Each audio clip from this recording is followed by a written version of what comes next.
آج جس ہم سنت کی بات کریں گے وہ یہ ہے کہ جب بھی کوئی خوشخبری ملے، اچھی نیوز ملے تو فوراً سے اسی حالت میں سجدے میں گر جانا اور اللہ تعالیٰ کی حمد و ثنا بیان کرنا۔ جو بھی دعا مانگ سکتے ہیں مانگیں۔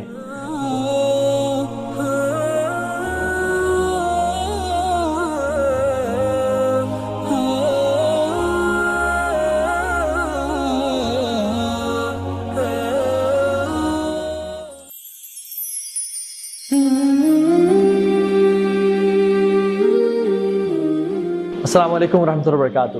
Welcome back to another episode of سنا ریوائولز، جس میں ہم فارگوٹن سناس کے بارے میں بات کرتے ہیں۔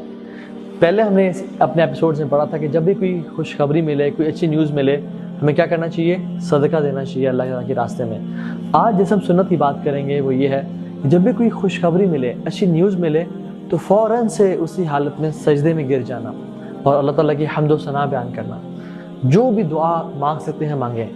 رسول اللہ صلی اللہ علیہ وسلم کی یہ سنت ہے، آپ کو جب بھی کوئی اچھی خبر ملتی آپ فوراً سے سجدے میں گر جاتے، اور اس کو بولتے ہیں سجدہ شکر کا سجدہ ادا کرنا۔ آپ صلی اللہ علیہ وسلم کو جب بھی کوئی اچھی خبر ملتی آپ کیا پڑھتے؟ الحمدللہ الذی بنعمتہ تتم الصالحات۔ اللہ تعالیٰ تیرا شکر ہے جس کی وجہ سے تمام اچھی چیزیں، تمام نعمتیں کمپلیشن تک پہنچتی ہیں۔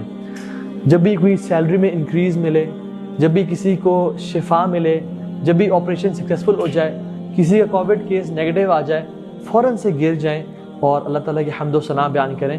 اور ایک مسلمان اور ایک مومن کا یہی طریقہ ہوتا ہے خوشی کو سیلیبریٹ کرنے کا۔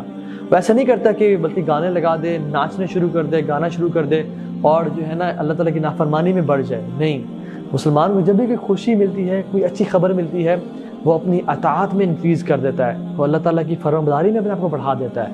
پاکستان کا میچ جیتے تو ہم سجدہ کرتے ہیں کہ اس کے بعد کیا ہو رہا ہوتا ہے؟ ناچنے گانے کا سلسلہ چلنا شروع ہو جاتا ہے۔ اور یہ سجدہ شکر صرف کرکٹ میچ تک محدود نہیں ہے، کوئی بھی ایسی خبر ملے آپ سجدے میں گر جائیں اور اللہ تعالیٰ کی حمد و ثنا بیان کریں۔ یہی مومن کا رویہ ہے۔ تو انشاءاللہ اس سنت کو ہمیں اپنی زندگی میں بھی عمل کرنا ہے اور لوگوں تک پھیلانا ہے۔ جزاکم اللہ خیر۔ السلام علیکم ورحمۃ اللہ وبرکاتہ۔